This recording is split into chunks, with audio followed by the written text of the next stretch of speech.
Mankapur police ठाण्याच्या हद्दीत एका वकिलाने आपल्या दिव्यांग मुलीवर अत्याचार केल्याची धक्कादायक घटना उघडकीस आली आहे। पीडित मुलीच्या आईने थेट मानकापूर पोलीस ठाण्यात धाव घेऊन तक्रार दाखल केली। तक्रारीनंतर पोलिसांनी तत्काळ कारवाई करत आरोपी वडिलास अटक केली असून या प्रकरणाचा पुढील तपास सुरू आहे। मी API निशा खोब्रागडे, नेमणूक पोलीस स्टेशन मानकापूर। 2 दिवसाआधी आमच्याकडे एक महिला आली होती फिर्यादी। तिने तिच्या तक्रारीमध्ये सांगितलं की तिची जी दिव्यांग मुलगी आहे तिच्यासोबत तिचे फिर्यादीचे पती आणि त्या दिव्यांग मुलीचे वडील हे तिच्यासोबत अश्लील कृत्य करतात, घाणेरडा प्रकार करतात, तिला बॅड टच करतात। तर अशी तक्रार प्राप्त झाली।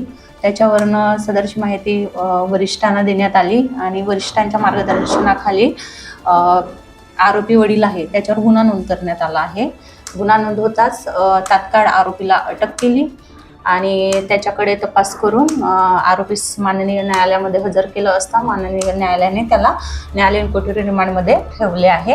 तपास सुरू आहे। वरिष्ठांच्या मार्गदर्शनाखाली आम्ही स्वतः त्याचा पुढील तपास करीत आहोत। अच्छा, फिर्यादी ही पीडित मुलीची आई आहे आणि आरोपी हा पीडित मुलीचा वडील आहे।